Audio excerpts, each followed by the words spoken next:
हाँ हाँ।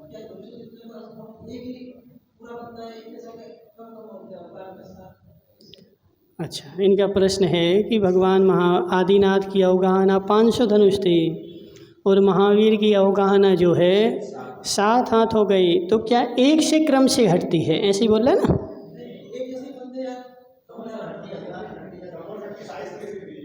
समवसरण की साइज? अच्छा, नहीं, सबके समवसरण की जो साइज है ना वो कम कम होते जाती है। कैसे?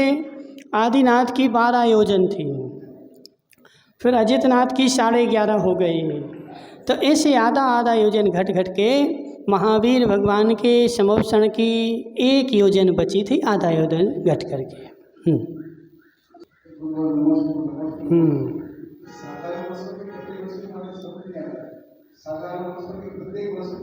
अच्छा, बहुत बढ़िया है। इनका प्रश्न है, काका जी का प्रश्न है कि साधारण वनस्पति और प्रत्येक वनस्पति समझ में नहीं आती है। तो काका जी ऐसा है, मूल में वनस्पति के 2 भेद हैं, ठीक है?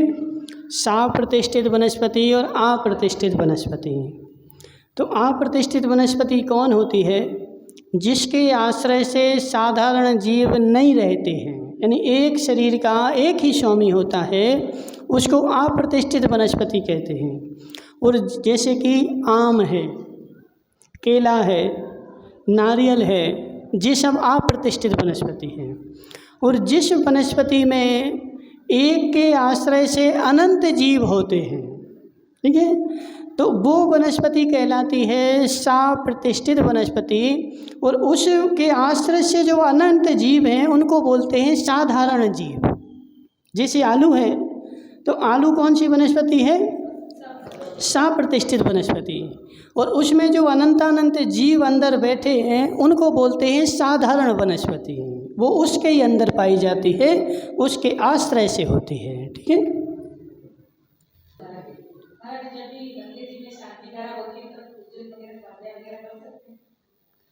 अच्छा, बहुत अच्छा प्रश्न है इनका कि जब मंदिर में शांति धारा वगैरह होती है तो क्या उस समय हम पूजा कर सकते हैं?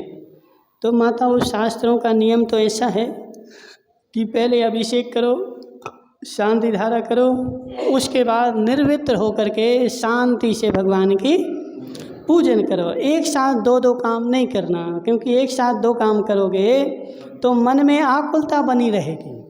या हम पूजा की स्थापना करके बैठ गए, वहाँ शांति धारा हो रही, फिर यहाँ भागे, फिर वहाँ भागे, तो मन में क्या होगा? आकुलता बनी रहेगी। तो अच्छा राजमार्ग तो ये है कि अपन क्रम से करें, और यदि समय का अभाव है या परिस्थिति है तो फिर करो, तो कोई इसमें दोष भी नहीं है, ठीक है?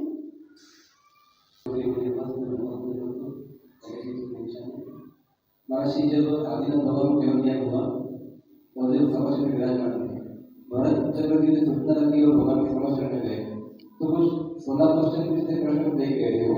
उसमें एक प्रश्न ये था महर्षि कि भरत चक्रवर्ती ने ब्राह्मण जाति की स्थापना की थी ज्ञान के प्रसार के लिए, तो उसके प्रत्युत्तर में आदिनाथ भगवान का उत्तर क्या था, और आज की वर्तमान में उसका क्या देखने को मिल रहा है? इनका प्रश्न है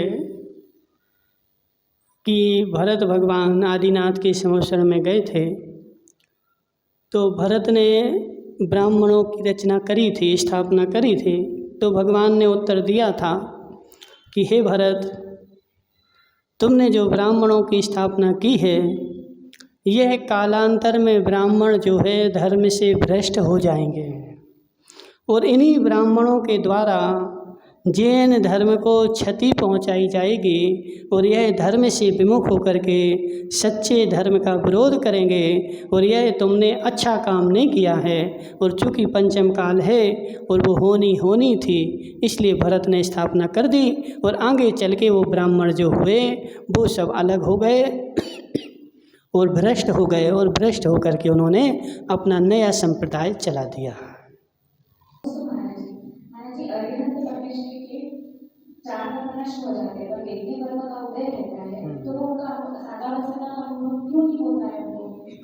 क्या कहना है? 4 घातिया कर्म नष्ट हो गए। हाँ, क्यों नहीं होता है? अच्छा, बहुत अच्छा इनका प्रश्न है कि भगवान के 4 घातिया कर्म नष्ट हो गए, लेकिन वेदनीय जब अभी बैठा है और वेदनीय का काम है साता असाता का अनुभव कराना, तो जब वेदनीय बैठा है तो बैठा बैठा वो अनुभव क्यों नहीं करा रहा है? तो सबसे पहला इसका उत्तर है कि वेदनीय जब भी काम करता है तो मोहिनीय के साथ में ही करता है। पालतू श्वान अपने मालिक का इशारा पा करके ही काटने को दौड़ता है। यदि मालिक इशारा नहीं करे तो वो श्वान नहीं दौड़ सकता है। तो इन सारे कर्मों का राजा हमने मोहिनीय को बोला है, ठीक है। और वेदनीय जो काम करता है वो मोहिनीय के कारण ही करता है। और चूँकि 10वें गुलिस्तान में मोहिनी का अभाव हो गया और 12वें 13वें गुलिस्तान में 14वें गुलिस्तान में वेदनीय बैठा हुआ है, तो वो शक्ति से हीन बैठा है। उसकी शक्ति बिल्कुल नगण्य हो गई, ना के बराबर, यानी शक्ति ना के बराबर है। अब वह किसी प्रकार का काम नहीं कर सकती, क्योंकि उसका जो राजा था वह मोहिनीय खत्म हो चुका है। तो मोहिनी के अभाव में वेदनीय काम नहीं कर सकता। ऐसा सुना है कि हम सभी ने अनेकों बार मुनि तत्वों की कार्य किया है। बहुत देखा जाता है कि बेरू के समान पीछे और कमंडल में घेर होते हैं। सही। तो आखिर ऐसी कहाँ भूल रही है कि हमको वापस जाना पड़ा? बहुत बढ़िया प्रश्न है।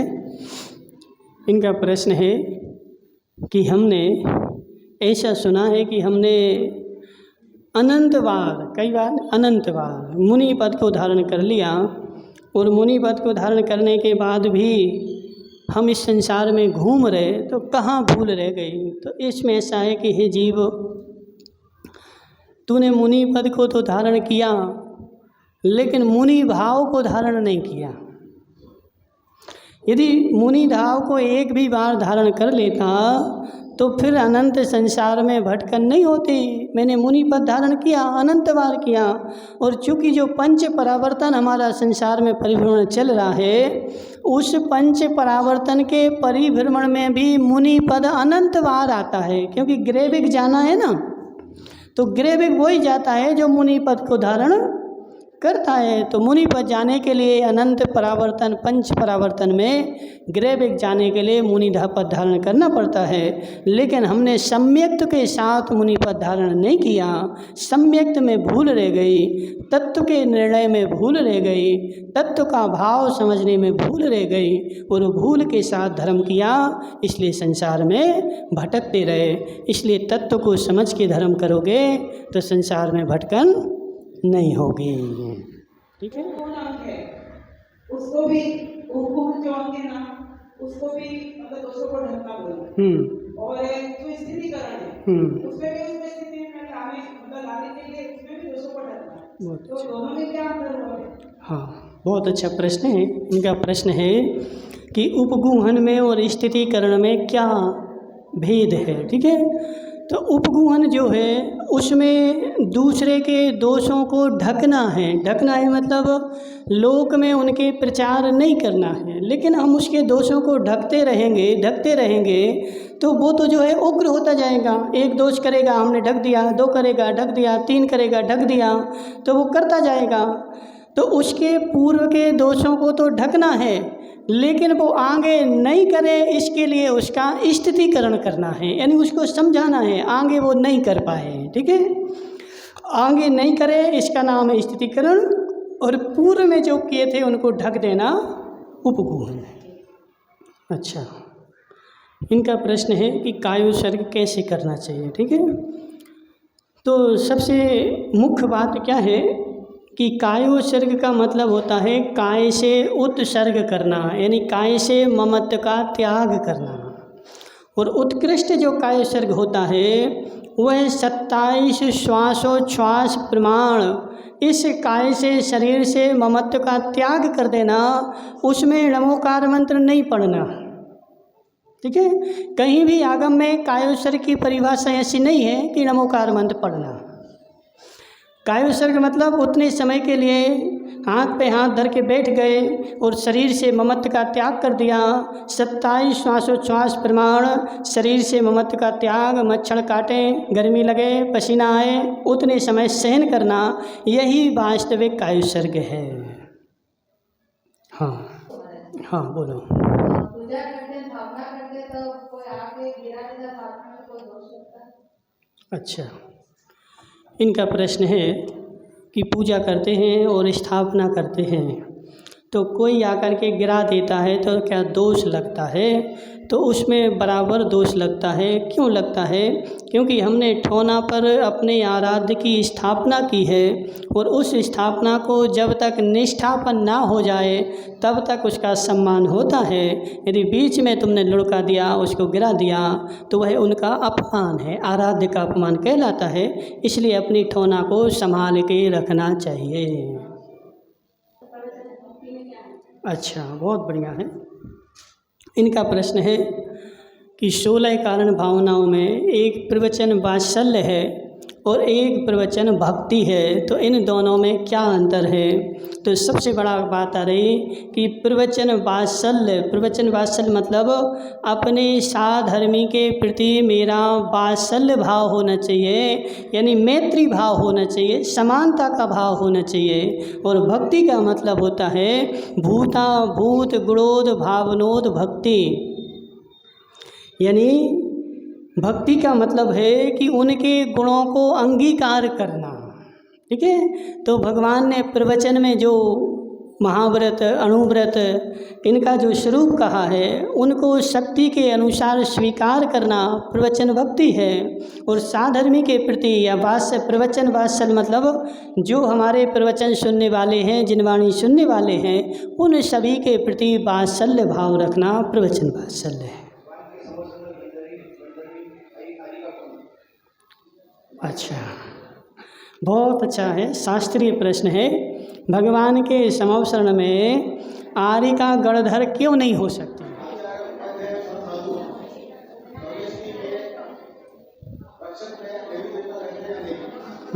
बहुत अच्छा है। इनका प्रश्न है कि आचार्य उपाध्याय साधु इनकी रक्षा करने के लिए देवी देवता रहते हैं कि नहीं रहते? तो इसका बहुत अच्छा प्रश्न है। तो आचार्य उपाध्याय और साधु की रक्षा करने के लिए देवी देवता हो सकते हैं, लेकिन रहें ही जरूरी नहीं है। ठीक है, सबके पास रहें, क्योंकि संजयंत नाम के मुनिराज, उनको पूर्व भव के बैरी ने उठा करके और वहाँ कहाँ नदी में फेंक दिया, तो वहाँ कोई देव उनको बचाने के लिए नहीं आया था। कब आया? जब उनको नदी के बीच में ही केवल ज्ञान हो गया, समवसरण लगा, जब जाकर के धरणेंद आए और उन्होंने उसको दंड दिया। तो ये श्रीलंका जो मान है वो लंका नहीं है कि वही है। और दूसरा प्रश्न है कि संधि काल का समय कौन कौन सा होता है, उसमें सिद्धांत ग्रंथ क्यों नहीं पढ़ने चाहिए? हाँ ठीक है। इनका प्रश्न है पहला कि लंका जो अपन वर्तमान में मानते हैं, क्या वही लंका है या दूसरी है? तो इसमें ऐसा है कि ग्रंथ में बताया है कि वह लंका लवण समुद्र में है, और चूंकि ये जो लंका अपन बता रहे हैं ये भी लवण समुद्र में ही है। ठीक है, तो अपन ऐसा नहीं कह सकते कि वह वही है कि दूसरी है। ठीक है, लेकिन वो रावण की जो लंका थी वो भी लवण समुद्र में थी, और यह जो वर्तमान में लंका है यह भी लवण समुद्र में है। हो सकता उसी लंका में परिवर्तन हो करके यह इस रूप हो गई, क्योंकि वो भी एक लवण समुद्र का ही महाद्वीप था और ये भी लवण समुद्र का ही महाद्वीप है। और इनका दूसरा प्रश्न है कि संधि काल कौन कौन से हैं और सिद्धांत ग्रंथ क्यों नहीं पढ़ना चाहिए?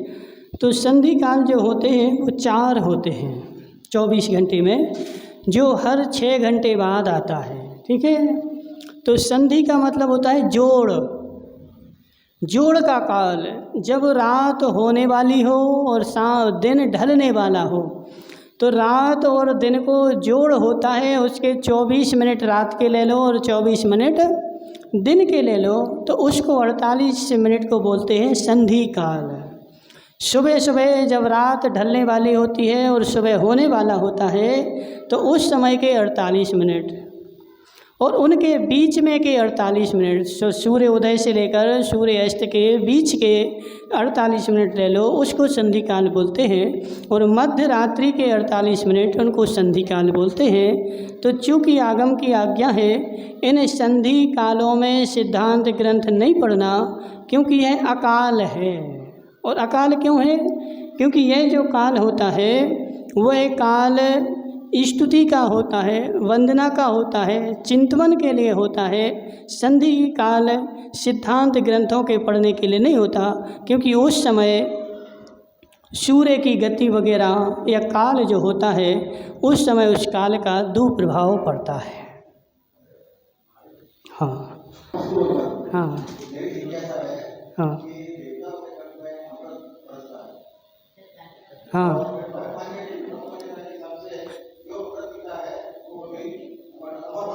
हाँ, बहुत बढ़िया। इनका कहना है कि देवताओं के कंठ में अमृत होता है, और हमने सुना हुआ है कि जो अमृत पीता है वो अमर हो जाता है। तो सतीश भाई, ऐसा है कि अमृत पीने से अमर हो जाते हैं, यह जैन आगम का कथन नहीं है, ठीक है। यह अन्य दर्शन वालों का कथन है, अन्य धर्म वालों का कथन है। देवताओं के पास अमृत होता है, लेकिन अमृत पीने से कोई अमर नहीं होते। यह मात्र एक लोकोक्ति है, अन्य लोगों का कथन है। देवता अमृत पीते हैं। अमर होने का एक ही उपाय है कि सिद्ध शिला पे चले जाओ तो अमर हो जाओगे। और कहीं भी चारों गतियों में कोई ऐसा स्थान नहीं जहाँ पे मरण नहीं होता हो। सब जगह मरण होता है, कोई अमर नहीं होता। कुछ भी पी लो, कुछ भी छोड़ दो। उसमें क्या फर्क है? और अभी हम वर्तमान में क्या कर रहे हैं? पापानुबंधी पुण्य या पुण्यानुबंधी पुण्य? बहुत बढ़िया है, ठीक है। इनका प्रश्न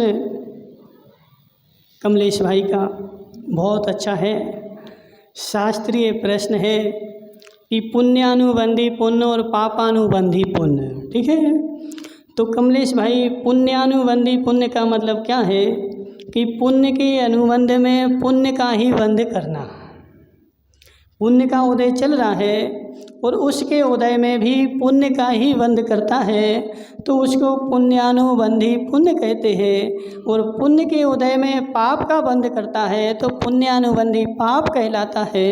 और पुण्य पाप के उदय में पुण्य का बंध करता है तो पापानुबंधी पुण्य कहलाता है। और पाप के उदय में पाप का ही बंध करता है तो पापानुबंधी पाप कहलाता है। तो चूँकि अभी हमारा वर्तमान में पुण्य का उदय चल रहा है और पुण्य के उदय के कारण हमें सारी संपत्ति सब कुछ मिला हुआ है, सारी अनुकूलता मिली हुई है। और सारी अनुकूलता मिलने के बाद अब हम धर्म को भूल करके और भोग में लीन हो रहे हैं, तो यह हमारा पुण्यानुबंधी पाप है। पुण्य का उदय है और पुण्य के उदय में हम क्या कर रहे हैं? पाप का बंध चल रहा है, तो ऐसा करना अच्छा नहीं है। अच्छी कल्याण में जो 100 महीने बनते हैं, ईंधन में भी बनते हैं, तो क्या मोक्ष नहीं है? हाँ, इन कि जो अपन विधान में पंचकल्याणक में 100 धर्मेंद्र बनाते हैं, तो 100 धर्मेंद्र तो एक भवतारी होता है, तो क्या उनका भी एक भाव ही रहेगा? तो यह जो है उपचार है, ठीक है। अपन क्या कर रहे हैं कि अपने पास योग्यता है तो अपन अभी 100 धर्मेंद्र बन कर के और ऐसी भावना भा रहे कि हे भगवान, अगले भाव में मुझे 100 धर्मेंद्र का पद मिले, ये मेरी मात्र भावना है। यहाँ विधान में बनने से एक भाव नहीं होता। यदि विधान में बनने से एक भाव हो जाता तो फिर संसार में तो कोई बचता ही नहीं।